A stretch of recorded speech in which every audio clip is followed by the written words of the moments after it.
الله أكبر الله أكبر الله أكبر الله أكبر أشهد أن لا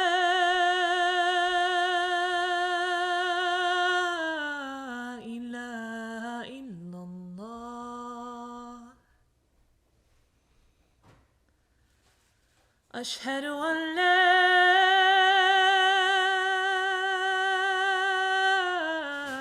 إله إلا الله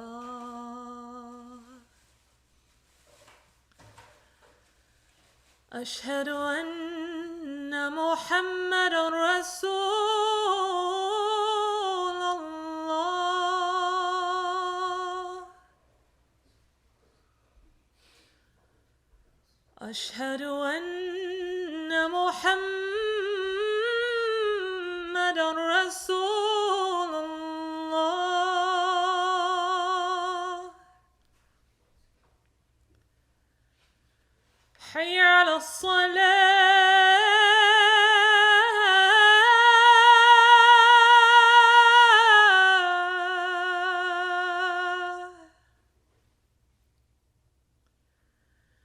حي على الصلاة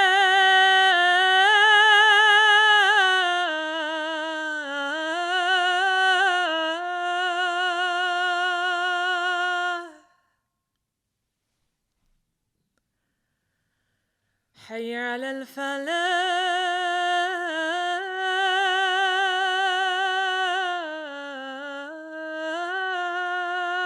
الفلاح حي على الفلاح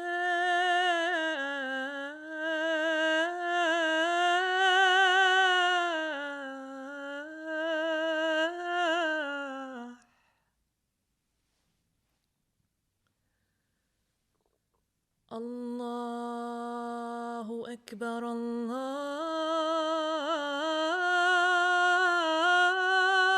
الله أكبر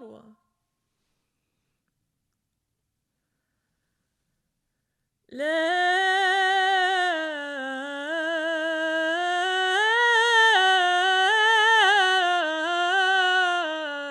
إله إلا الله الله أكبر الله أكبر الله أكبر الله أكبر أشهد أن لا إله إلا الله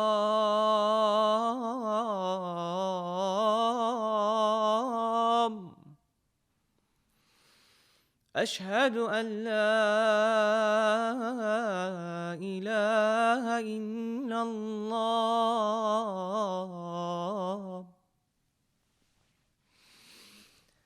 أشهد أن محمدًا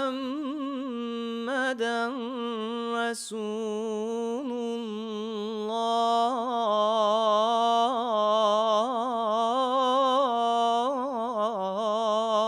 الله أشهد أن محمدًا رسول الله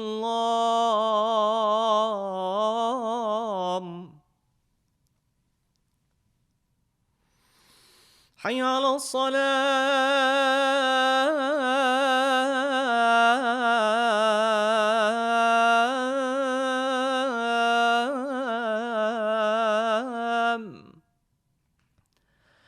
حي على الصلاة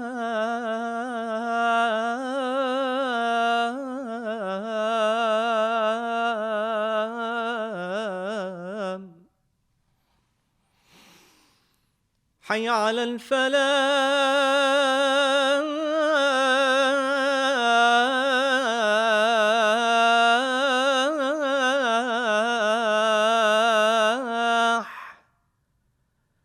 حي على الفلاح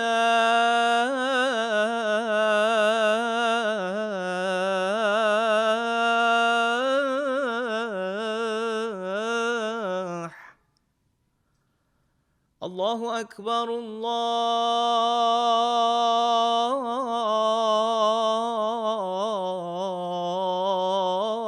الله أكبر لا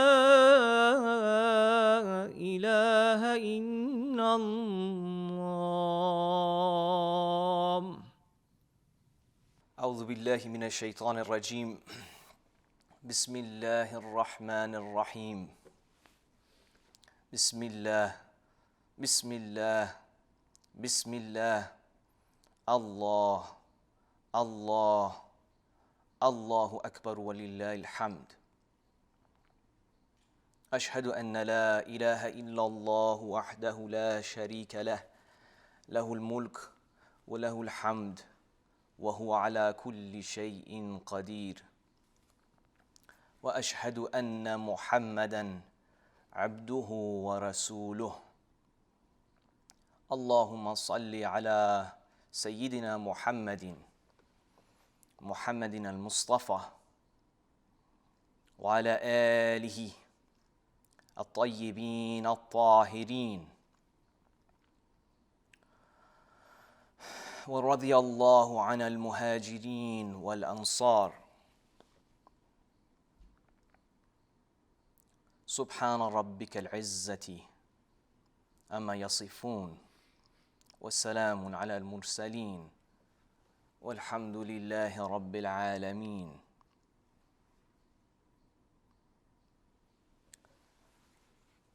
I begin in the name of Allah, the kind, the compassionate, the loving, the caring, the ultimate creator, the singular creator, the only creator, the one who is indivisible, this singular unity, this singular, the one who has created many, the one who is the originator of multiplicity, the one who in his hands this creation turns, the one who by his hand the day rolls into night and the night rolls into day. By his hand the summer rolls into the fall and the fall rolls into the winter, and everything dies and is reborn again once again in the spring. By the one who orders our solar system with meticulous precision, who without all existence would be chaos. In fact, all existence is chaos, but that it is brought into order by the one God, the indivisible God, the complete sovereign,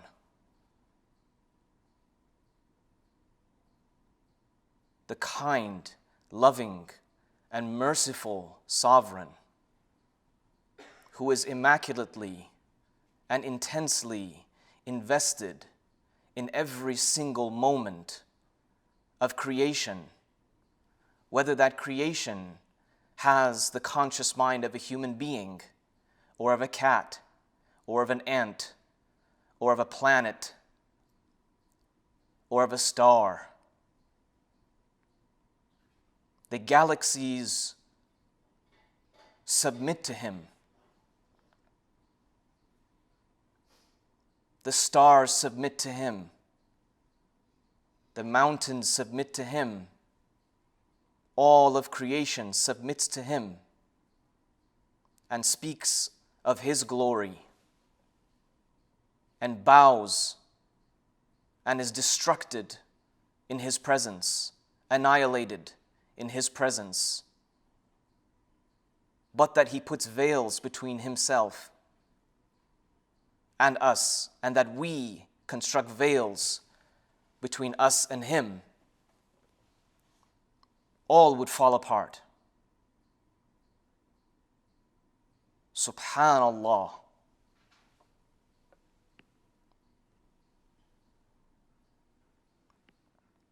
That merciful God sent to us prophet after prophet to highlight these examples of this reality, this unshakable reality, this undeniable reality. God is the ultimate sovereign. God is the ultimate power. There is no power but His power. That He but shares it or offers it to creation is but His sovereignty and decision and jurisdiction. He can give it and He can take it. He gives life and He takes life. He gives power and He takes power. All belongs to Him.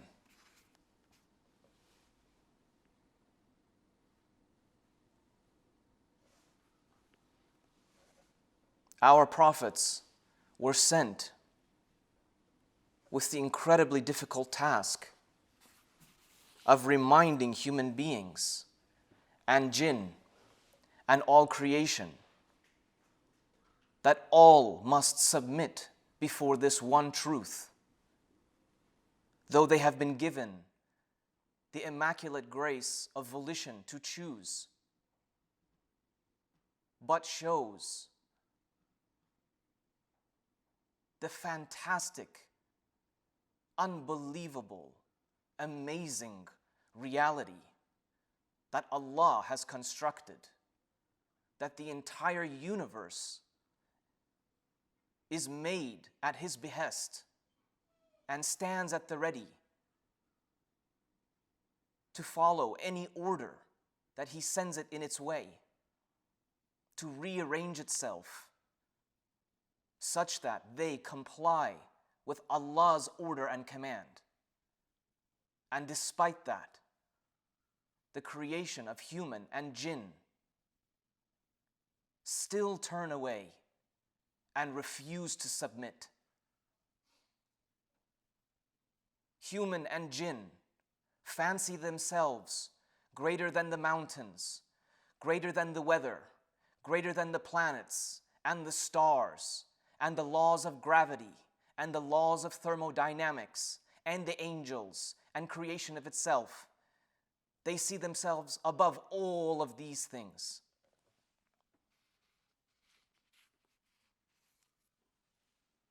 How wrong they are, how misguided they are.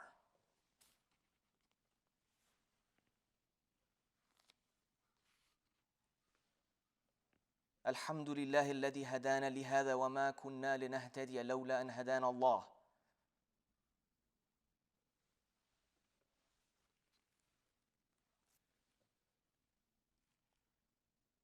All gratitude to the One who has preserved this learning and this teaching and this truth in the supernal book, in the book that is above and beyond all other books, the book which makes itself accessible to the reader who is sincere, who is sincerely learning and chasing after the truth.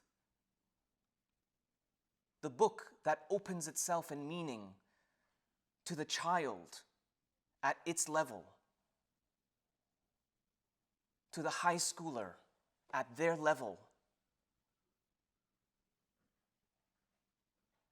to the learned faqih or jurist or understander, the one who understands the religion of God, supposedly. To the one who treads the path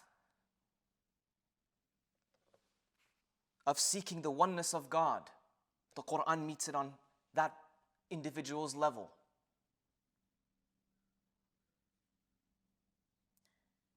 And above that level, and shows and invites each individual in each stage of their life that there is more. There is more that this book impresses. It impresses the child. It impresses the student. It impresses the reciter, a lifelong reciter. It impresses and says there's more. This book is a book of sophistication at every level that an individual is throughout their life. And if the human being would but live with the book, they would feel the sophistication, and they would feel that this Quran pulls them, elevates their intellect and their body and their spirit. This book is beyond all other books. And yes, beyond all other creation. I don't apologize for that word. Because the Creator is the one who originated all of this. And it is in this book where His supernal beauty and intellect is enshrined, but a taste of His greatness.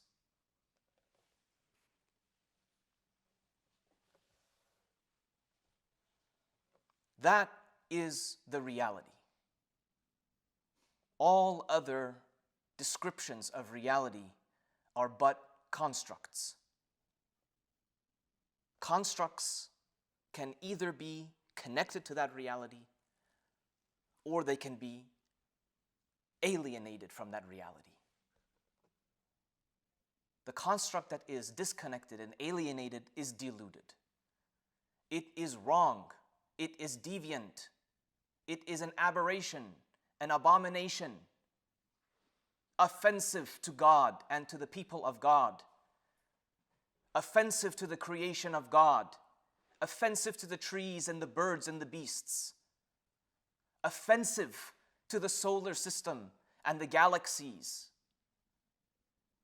offensive. Ya ibadullah, return to the book of God. Return to the book of God and return to reality and guidance.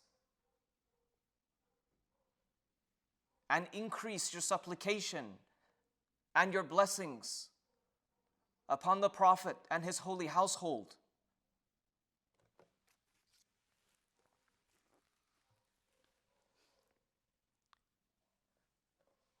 The khutbah of a few weeks ago, just 2 weeks ago,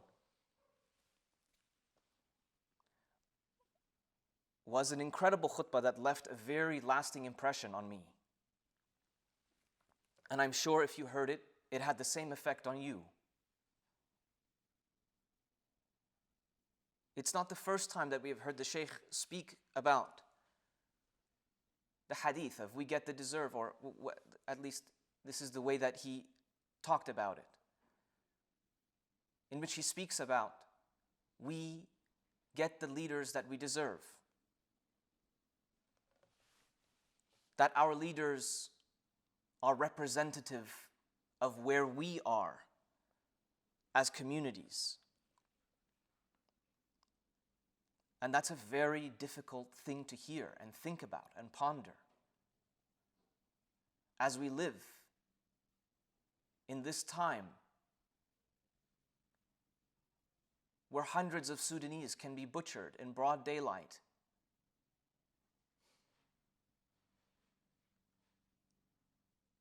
and it doesn't even reach a footnote of the human consciousness around the world.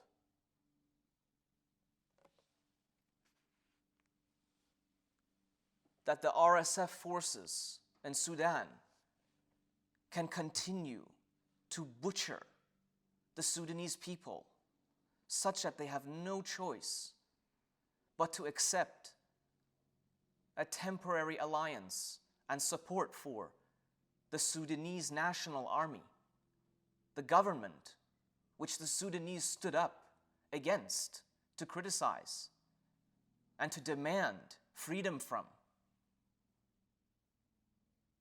Much worse has now come to Sudan.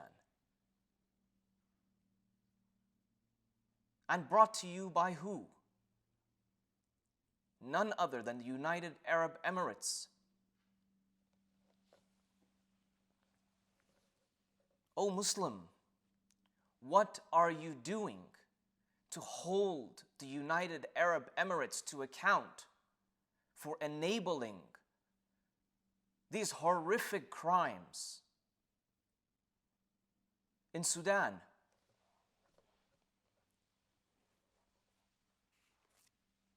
What are you doing?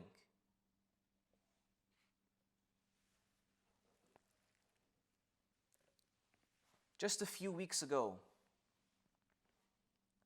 the president of the Islamic Republic of Iran died unexpectedly in a helicopter crash. It was international news. And everybody talked about it left and right and tried to figure out who is Ibrahim Raisi.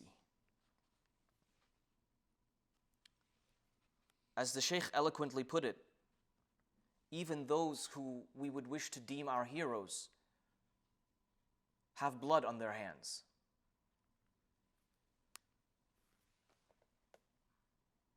Because of the disempowered need to support a symbol of strength, some Muslims and some justice-minded individuals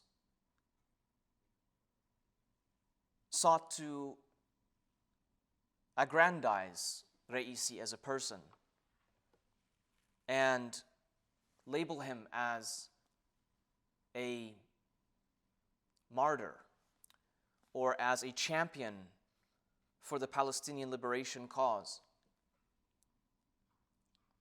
Well, I grew up in an Iranian household.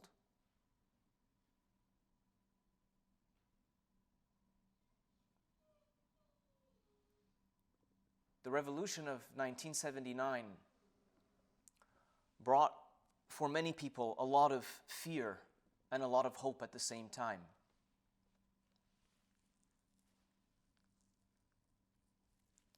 The Iranian Shah and his feared Savak, which would be an equivalent to the Israeli Mossad in a lot of ways, were well known for disappearing individuals, for torturing them, for extrajudicial killings and executions, and harsh repression of political dissidents and public intellectuals. I grew up in a household where the books in my library were filled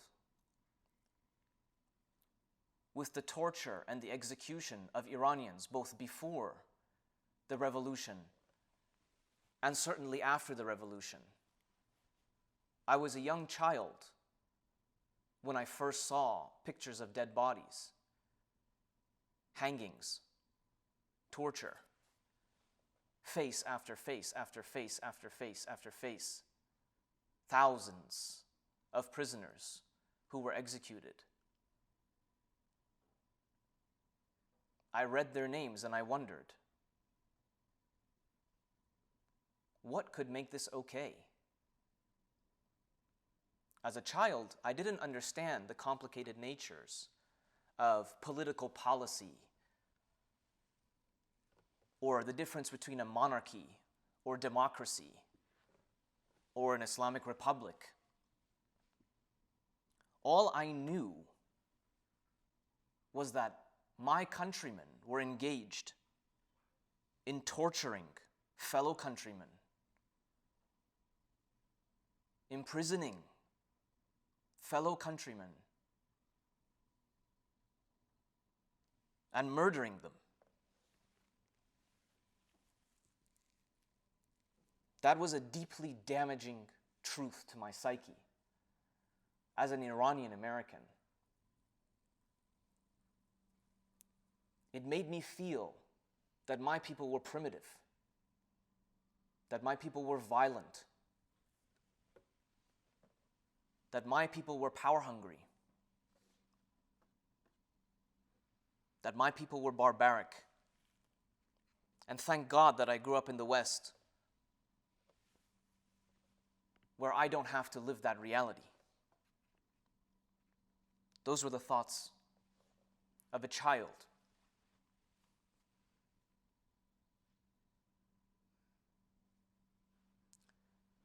It made me think, the helicopter crash. Everyone jumped to conclusions. They said, in this state, in this time period, the president of Iran happens to crash into the side of a mountain.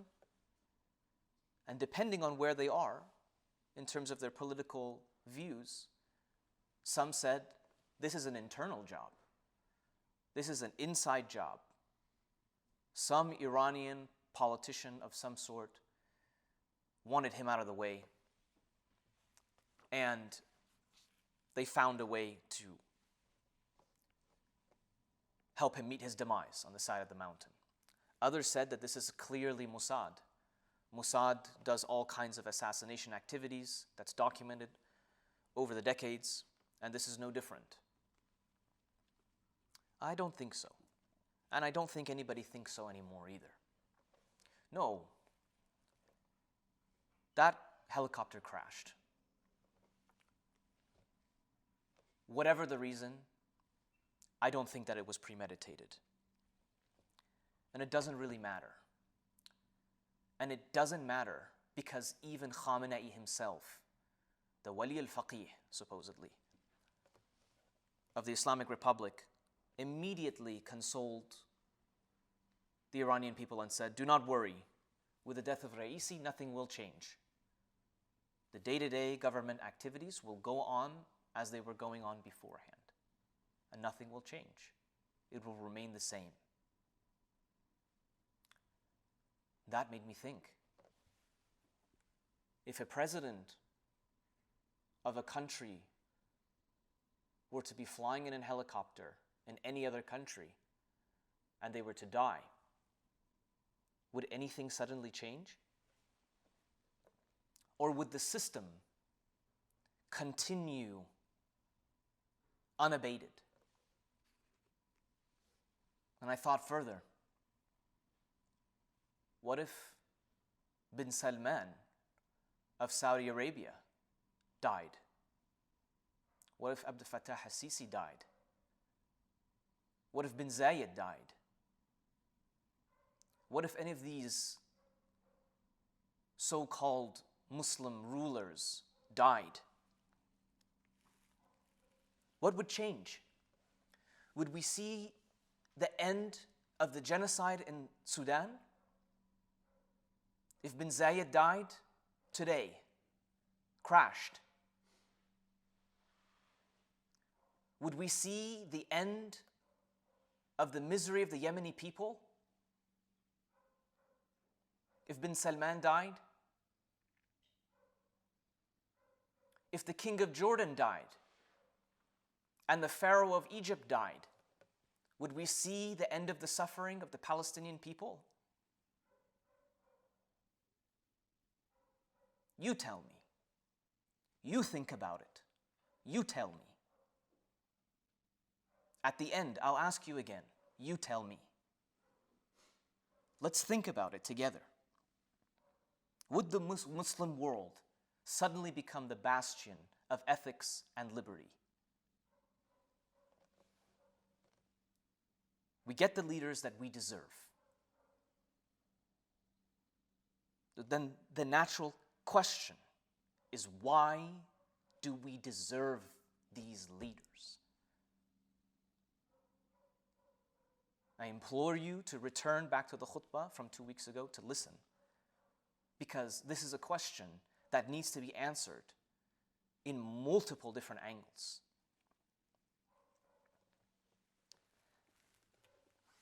I read a book recently. This is not a new book. It's an older book. It's from the late 90s. It's called Tortured Confessions: Prisons and Public Recantations in Modern Iran by Ebrahimian. And this book gripped me and caught my attention at the very early onset. I'm going to read a few selections so you can see exactly why I was so intrigued. It says that Iran had followed Europe's example of banning torture from the whole judicial process back in the 20s and 30s. Policemen were prohibited from using brute force to extract information and confessions. Judges lost their age-old array of corporal punishments. Similarly, prison wardens no longer routinely inflicted prison or physical chastisements, even though they were not averse to killing their wards if ordered to do so. They murdered, but they observed the taboo against torture. By the 1980s, however, torture had returned with a vengeance. Prisoners, especially political ones, were now routinely subjected to physical torments reminiscent of bygone centuries. The taboo of torture had been broken. If torture, this is the question that the book poses. If torture was so ingrained in the Iranian culture, why did it recede from the national scene for more than half a century, from the early 1920s until the early 1970s? That's fascinating. What this book is arguing is that for over 50 years, a long-standing practice of torture came to an end in a Middle Eastern Muslim country and then suddenly returned. Strange. You as a human being build habits in a mere few months. And the habit and the practice and the custom of torture was completely set aside for over 5 decades, only but to simply return? How could that be? Some tried to argue that torture is more intrinsically linked to the traditional nature of the present Iranian government due to its Islamicity. But why did, and the book says, why did this return to torture predate the Islamic Republic? It came back during the time of the Shah. It began to reemerge under the quote-unquote modernizing Pahlavi monarchy, half a decade before the revolution and the appearance of the clerical republic.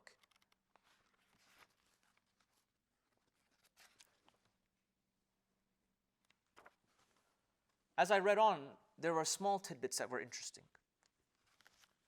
And the author makes his own arguments. And the quote that I'm about to read to you is a particular nugget.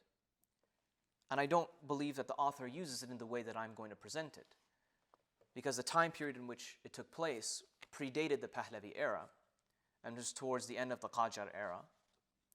But nonetheless, there was something interesting about it that I think provides perspective about answering the question, how can torture disappear for 50 years in the judiciary and in the society and in the prisons, but return?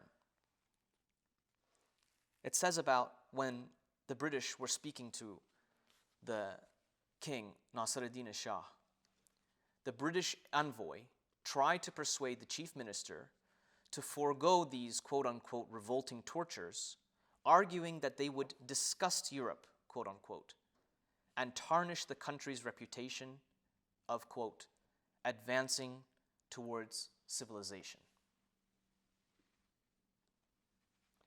Now, that Shah in particular did not necessarily suddenly end torture.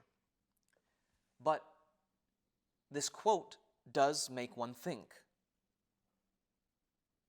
if you want a relationship with the West, a fruitful relationship with the imperial West, they will be the ones to tell you when and where something is tasteful or distasteful. It says it right here. The revolting tortures that the British saw in Iran would disgust the Europeans and would tarnish the Iranian reputation and their project of advancing towards civilization. So the Iranians, by the British gaze, are uncivilized people to begin with, from the get-go. The assumption is the Brits and the West are the civilized folk, and the Easterners, being the Muslims, are the uncivilized folk. And if they want to become more civilized, whose system of thought should they adopt with regards to torture and punishment? Europe and the West. And we know that why? Because further, the author argues and shows that the modern prison had come to Iran via a modified and more humanitarian system of early 20th century Western Europe. Like much else in the Pahlavi architecture, ancient Iranian motives were grafted onto the building to give it a more authentic look, but the Western penitentiary had been Iranianized. So even when it comes to crime and punishment and prisons, it was the West. It was the West that set the standard. If you want to do business with us, if you want to be accepted with us, we will be the ones to tell you how much is too far and how much is too little, how much is too disgusting and how much is palatable. Western standards. And why? Well, we are civilized and you are not. This is the argument. That is where the argument begins and ends. We've done more thinking than you. We've done more progress than you. We are more moral than you, primitive folk. If you want to learn how to torture in a humanitarian way, take notes from us.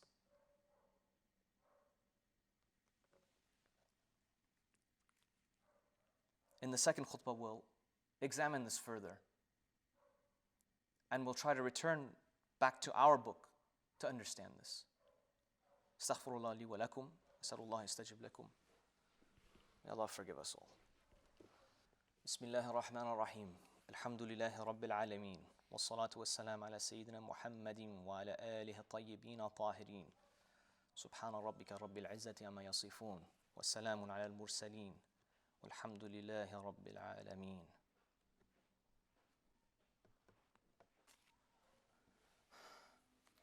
To be able to understand why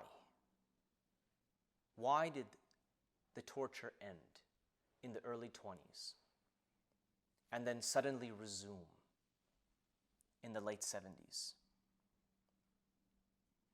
We have to think. We have to think critically. With the passages that I just read to you, we have to think. The Iranians decided to listen to the guidelines of the West. But I thought that the Iranians are a proud people. The Persian nation is thousands and thousands of years old. The King Cyrus has X moral quality and achievement, and the King Darius has this, and the King Xerxes, and on the nationalists will go.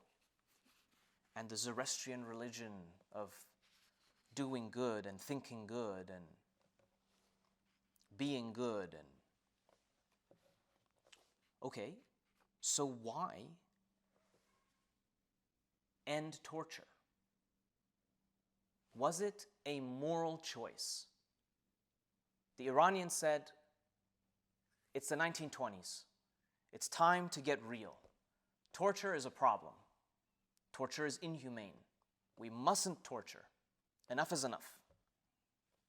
And it reflected the social reality of Iranian polity? No, that's not what happened. What happened is the power that the Iranians were enamored by, that the Iranian Shahs were enamored by, said, this is how we do things. And if you want to look powerful like me, and you want to be accepted into my power circle of influence, and to be higher than these lowly Arabs, and these lowly Indians, and these lowly Africans, and these lowly Central Asians, then look like me. Just get rid of the ancient Iranian garb. What is this? You don't wear pants? You wear long frocks and wear turbans on your heads and don't shave your face? And your women wear long garb and no one can see them and we can't see their figure? You want to be like us? Remove them. And they did. Reza Shah did, forcefully removed hijabs and chadors off of practicing Muslims. He forcefully removed turbans and replaced it with the Pahlavi hat. He removed the clothing and the frock of the clerical class and imposed his own examinations. And I know this thanks to the research efforts of Sayyid Ali Imran from Iqra Online, and imposed examinations within the seminaries that if you pass these examinations that are administered by the state, then you will be allowed to wear and don the clerical clothing of legitimacy. Yes, they adopted the despotic structure of the West because they were enamored by the West. The 79 revolution, a coin was termed by Shariati and was popularized that one of the main problems of the Iranian society is that it has been too enamored and intoxicated by the West. It has become gharb zadeh, strucken by the West, or what West-toxification, as some academics have called it. And we need to detox from the structures of the West. What makes the West appealing and cool and flashy and powerful? So we start by doing everything in opposite. If you removed our hijabs, we'll put the hijabs back on. If you limited the clerics, we give unlimited power to the clerics. If you did X, then we'll do Y. But what is one of the only things that they didn't change? Torture and executions and prison sentences for political dissidents. That, you don't want to do the opposite there? You want to change clothing. You want to take away American cinema. You want to close down the cabarets. You want to change the cars. You want to kick out all of American industry and commercialization in your country. There is no McDonald's or Burger King or Starbucks in Iran. All of these are kicked out. It's all Iranian. But what is the one thing that they wouldn't change? Prisons, torture, and executions. And this affected many, many families, including my own. I grew up hearing the story of my cousin who was executed as a 16-year-old because he was affiliated with the wrong political party in the late 80s. Due to our dear friend Ibrahim Raisi, the president who recently passed away. He was one of the main spearheads. He was the head of the Iranian judiciary that sanctioned these executions. That was what I grew up in. And now, as a fully grown man, I don't agree with the political party and the political stance of my young 16, 17-year-old cousin. But I know it was wrong to kill him.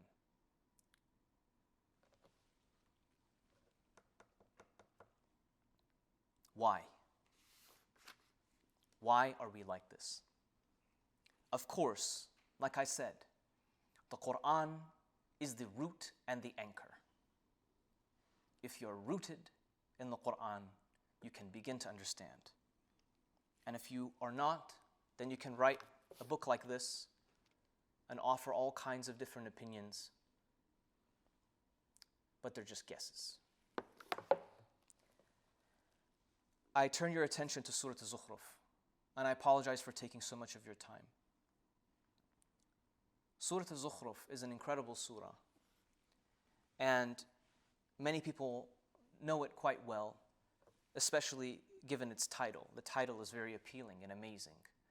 This idea that the world is full of embellishments and adornments and ornaments, materialism, as we would call it in our colloquial language.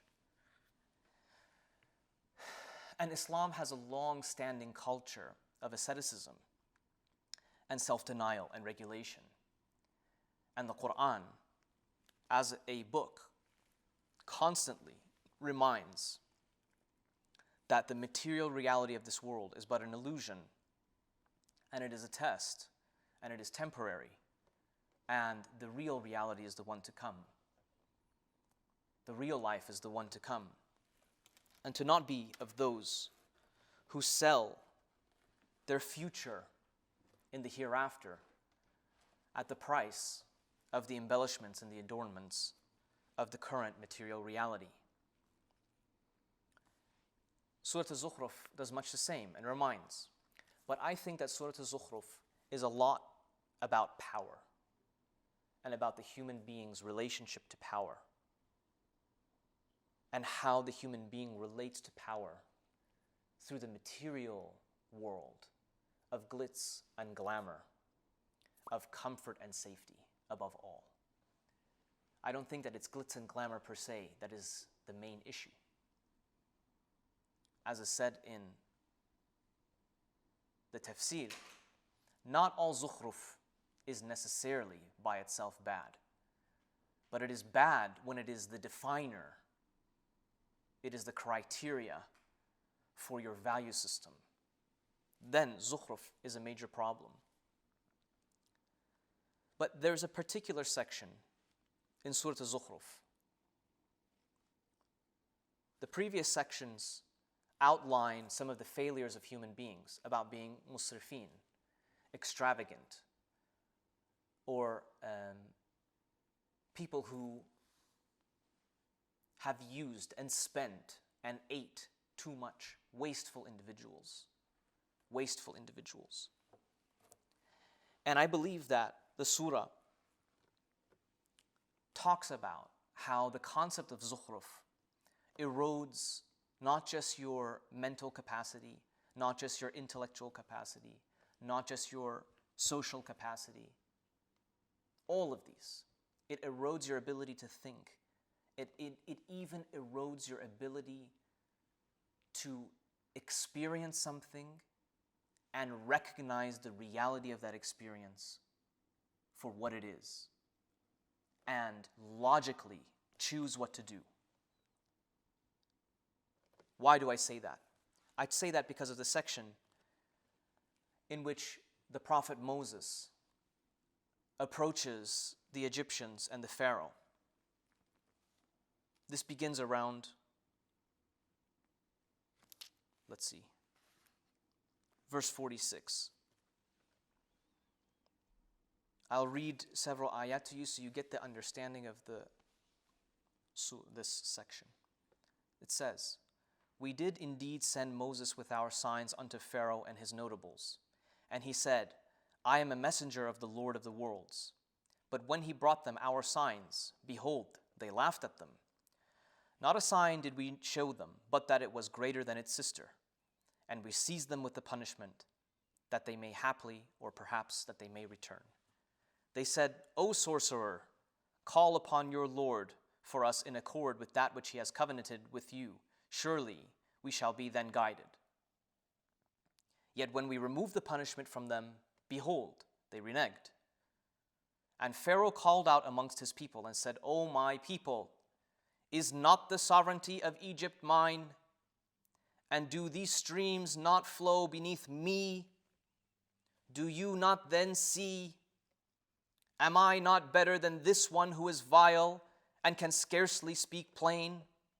Why then have armlets of gold not been cast upon him? And why do angels not accompany him? Then he incited his people to make light of Moses' message, and they obeyed him, or to take lightly Moses' message, and they obeyed him. Truly, they were an iniquitous people. So when they roused our anger, we took vengeance upon them and drowned them all together. So Moses comes to the Egyptians, and he brings his message. And he says that the Pharaoh is enslaving the people, the Israelites. And this is a problem because they're human beings, not because they're Israelites. And the Pharaoh must relinquish his power and must fall into line like all of the rest of creation, subservient to God. So Moses brings signs to them in their modern way of thinking, within their epistemic framework, to show that what he is saying is affiliated and associated with the truth. So he brings fantastical signs, miracles, and each miracle gets more and more fantastic and amazing than the last. And the people are affected by it. But they don't listen. They remain obedient to the Pharaoh. Then Musa brings punishment on behalf of God. And they are ailing from disease and difficulty. And they say, O sorcerer, won't you remove these difficulties? Perhaps when you give us what we need, then we will follow your message. And he does so. But yet again, they do not obey the prophet and his God. It is at this point that Pharaoh says, let me remind you of our system of reality.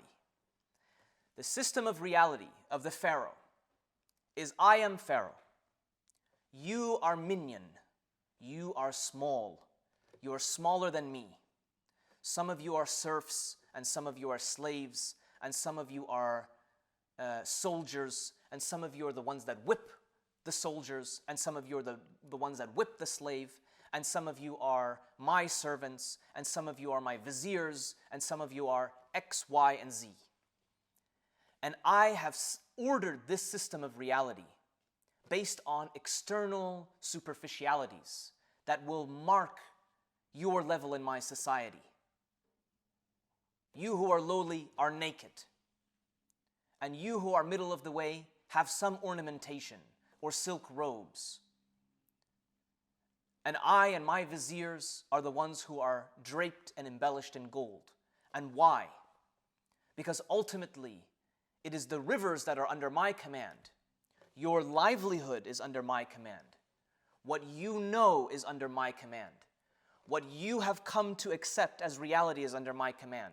What you are used to is under my command. Are you prepared to give away what you are used to, the comfort of familiarity, for the fear of the unknown? What say you? Do you know what your life will look like under the reign of this God who talks about equality amongst all? How could it be when the rivers run under my control, when your livelihood and your safety and your dignity, little that you have it, is based on whether I say mercy unto you or whether I say punishment unto you. No systems of accountability. I am accountable to me, and I am accountable to none of you. When I, Pharaoh, choose to be merciful, you will fall to my feet and praise me. And when you're bad and you don't follow the rules, then I will punish you and whip you and imprison you and torture you and murder you and kill your children and rape your wives. That is what the Pharaoh did. And when I stop doing it, you can only hope that I will stop doing it. You appeal only to me, and I will decide on whether it's enough or not. And if I say it's enough, you will kiss my feet. I know you will. Because the alternative is torment and torture. You are psychologically under my control, spiritually under my control. Even if God sends a messenger that proves that this is the truth, I will reassert the fact that I have subjugated you for years, and you will fall back into place. Because you don't want to give up the familiarity, the comfort of familiarity. I don't know what will look like. What will the world look like? In Surah Al-Baqarah, when the Israelites are on the Exodus and they have left and they are in the desert, they say, we're tired of the food of the desert. Let us eat the foods that we were used to back in Pharaoh's palace and in Pharaoh's society. And God says, go then. Go back and accept your miserable existence of subjugation, you fools. Go back then. You're willing to sell your own dignity for the price of a few legumes, of garlic, what you're used to. You fool. You trade yourself back into slavery over dignity and self-determination and autonomy and true submission to the real sovereign.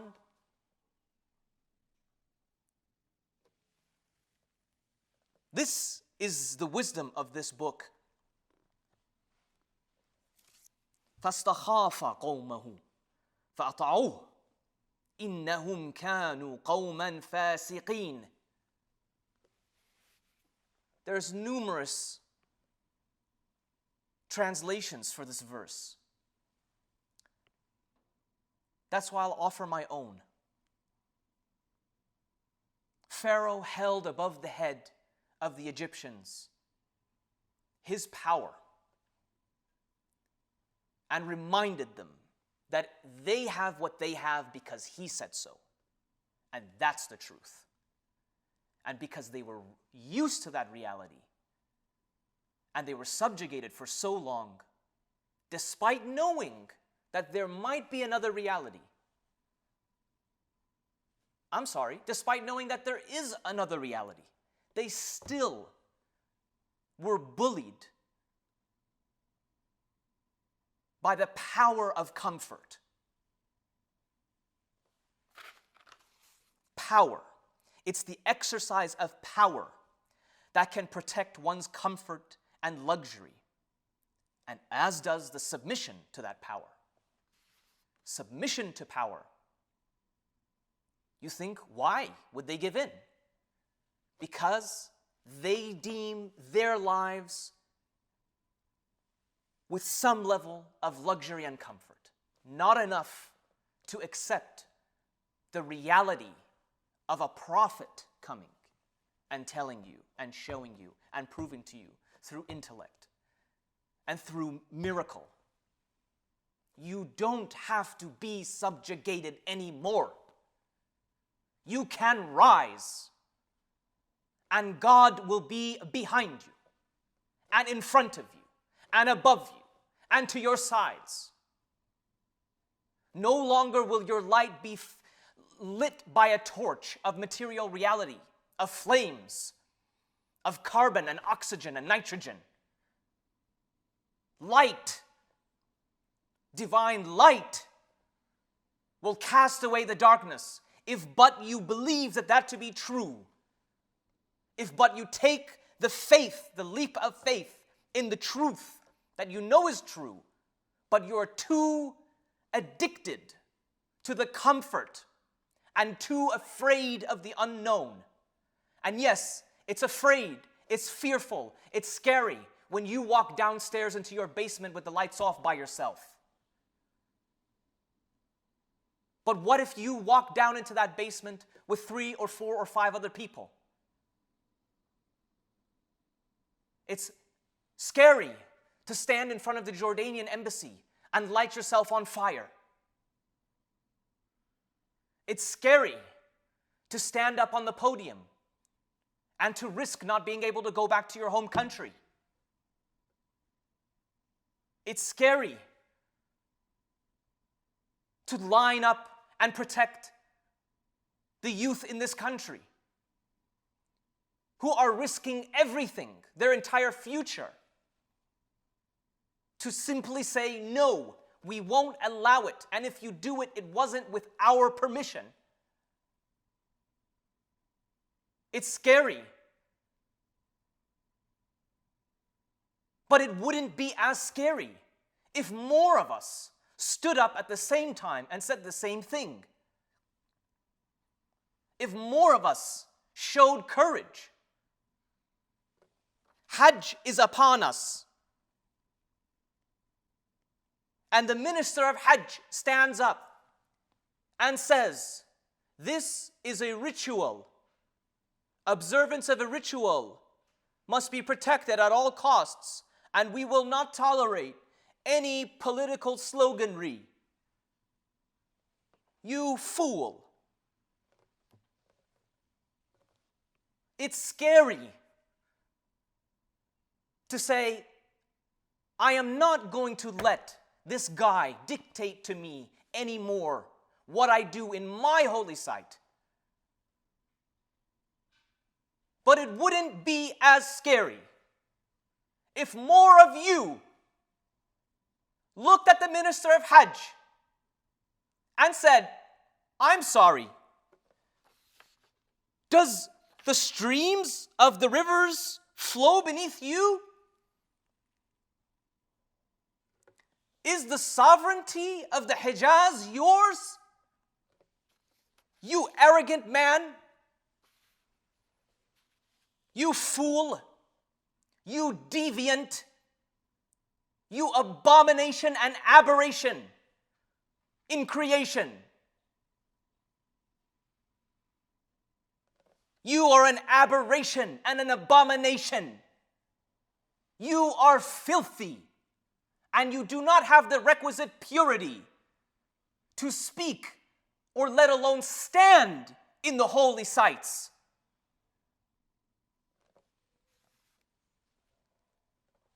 Why then not join me in saying that? Why then continue to go on Hajj and Umrah over and over? Ya ibadullah, go to Hajj once. Go to Umrah once. Go to Hajj and Umrah in one trip. You continue to subjugate yourself to these modern pharaohs. If these pharaohs crashed and died a fiery death, nothing would change. You would still go and you would still say, yes, sir, I am just here to do my ritual, rendered meaningless. Your Hajj is rendered meaningless. You go there, and if you stay silent when the minister of Hajj says Don't you dare mention Palestine. Don't you dare mention the fact that the UAE is the sole responsible factor for why Sudanese genocide is still taking place. Then you render your Hajj batil. And that's if you're lucky. I hope it's just batil, that it just is invalid.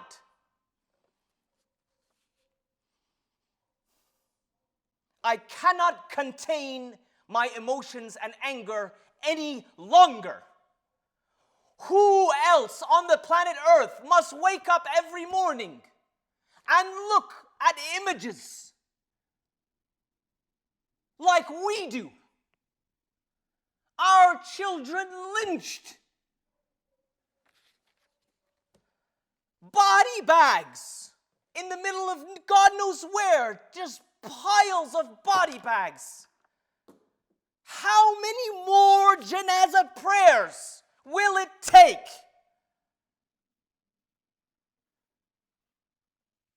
فاستخاف قومه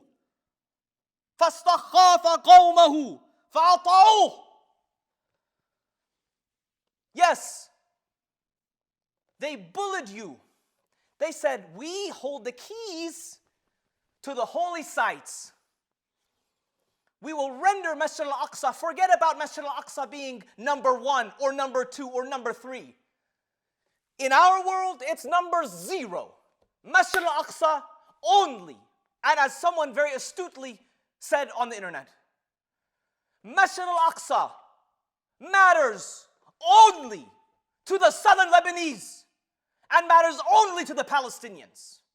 The rest of you, don't you dare say Masjid al-Aqsa is the 3rd holiest site in Islam.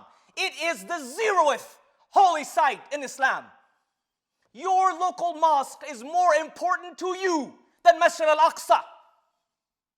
Stop lying.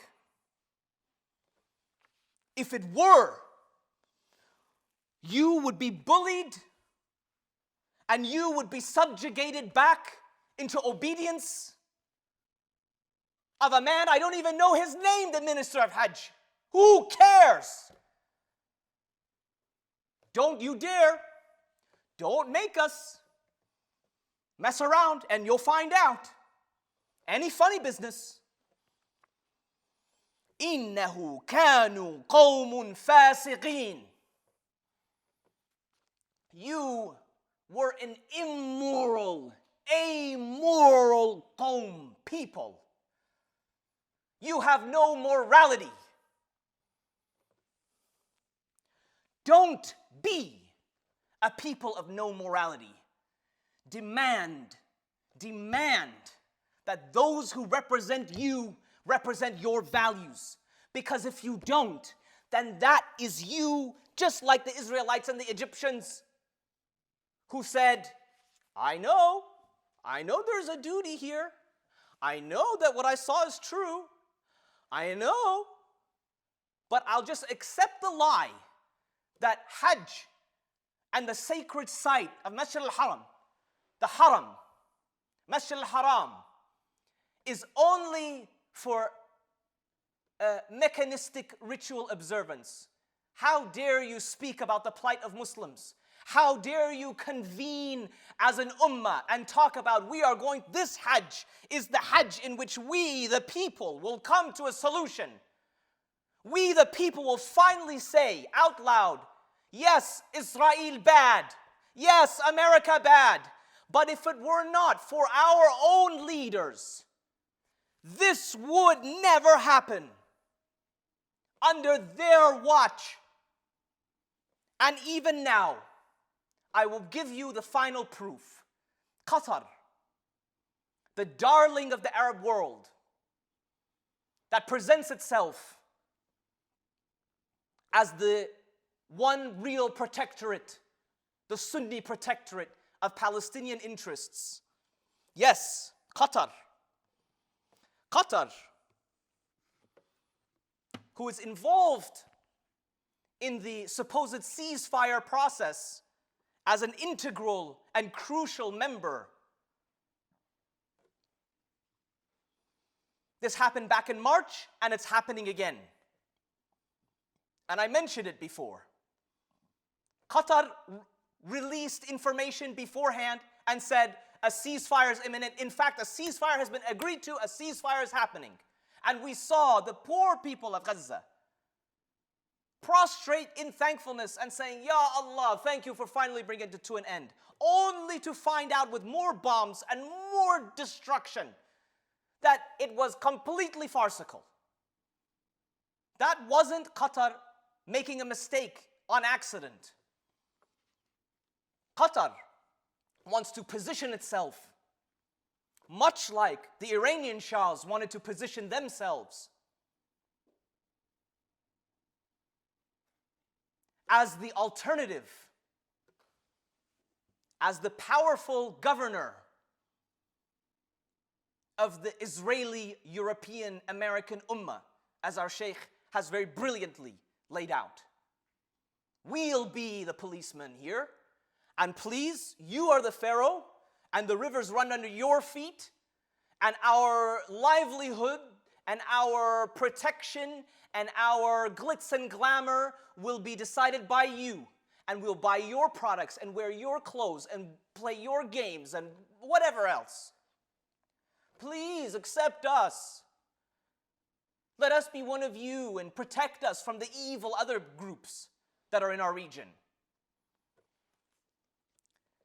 That same Qatar, the US has urged Qatar, who allows, this is CNN, Qatar, who allows Hamas to operate a political office in its capital, to declare that it will kick out the terrorist group if they don't accept the deal, according to one of the US officials. And CNN says, after months of telling Hamas that they could risk getting kicked out, Qatar has now actually made that threat, the official says. I hope to God it's not true, but I am sure that it is.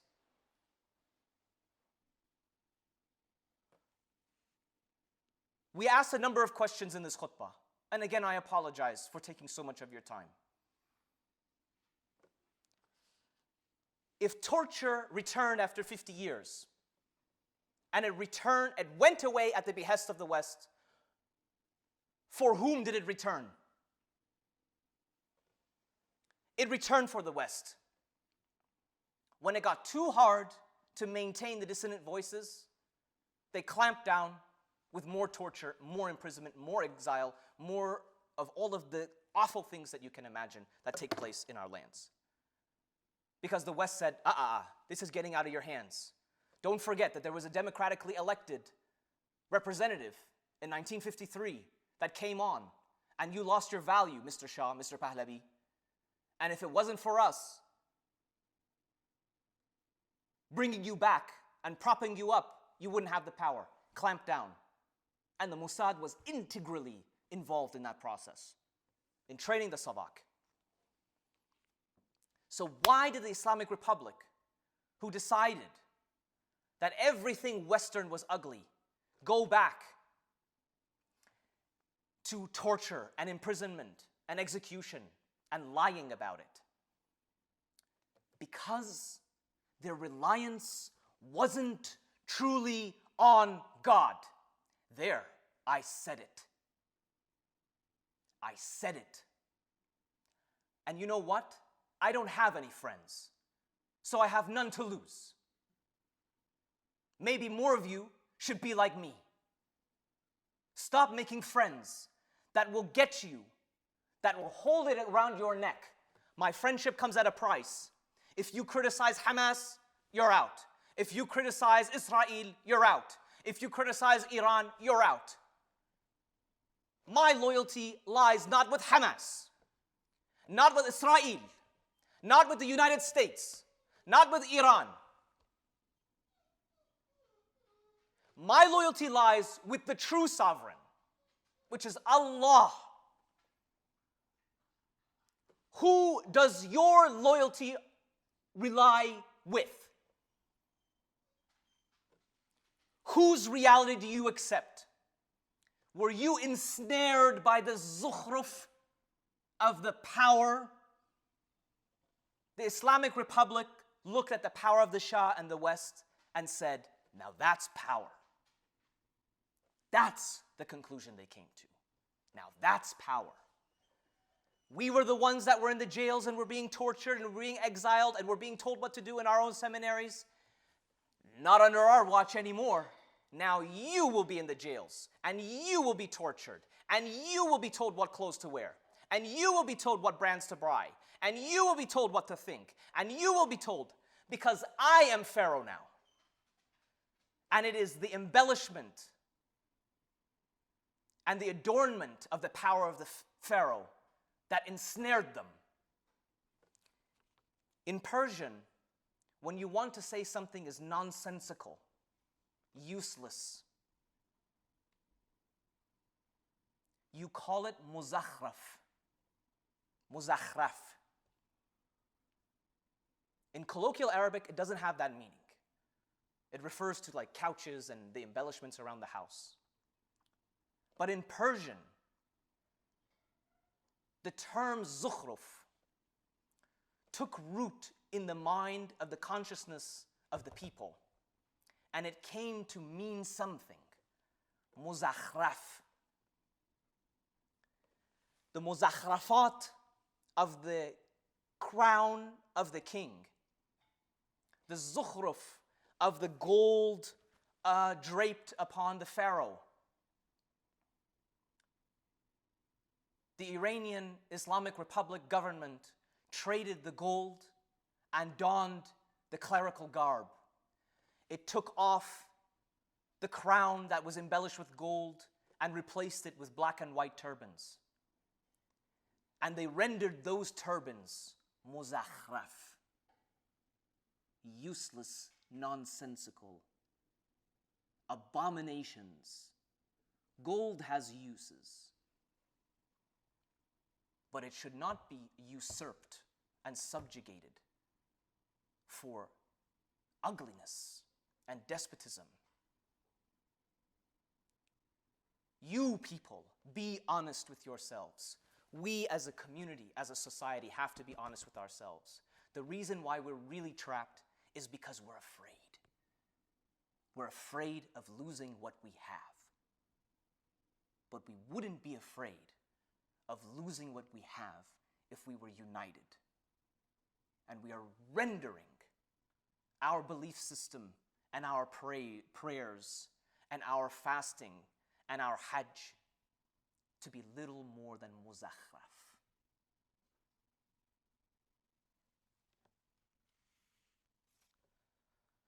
Bismillahir Rahmanir Rahim. Allahumma salli ala Muhammadin wa ali Muhammad. Astaghfirullah li wa lakum.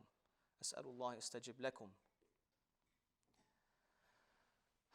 Ya Rab, Ya Rab, Ya Rab. Wake up the hearts and the minds of the Muslims. Wake up our hearts and minds. Let us finally testify truthfully. Allow us to stop lying.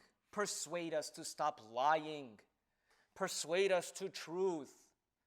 Persuade us to be truthful and courageous, like our prophets, and like those who followed our prophets, and like those who said, we will not accept despicable subjugation. We will not continue to allow Pharaoh to dictate to us. Ya Allah, inspire us to not allow Pharaoh to continue to dictate to us what is true and right. Allow this Hajj to be the last Hajj that is dominated by this disgusting house.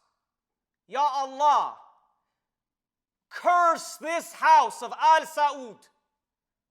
Wipe them clean from our lands. Help us, if it must be us, help us to wipe our lands clear of the disgusting group of people known as Al Saud. Rid our lands of the disgusting people of the clan of Zayd. Cleanse the Hijaz, Ya Rab, by our hand, by your hand, by any hand. And let it become the bastion of morality. And free our holy sites, Ya Rab, from the hands of the Zalimeen. Help us, Ya Rab. Help us, Ya Rab. Free the people of Gaza and Sudan. وصلي وسلم وبارك على سيدنا محمد وآله الطيبين الطاهرين وأقيم الصلاة.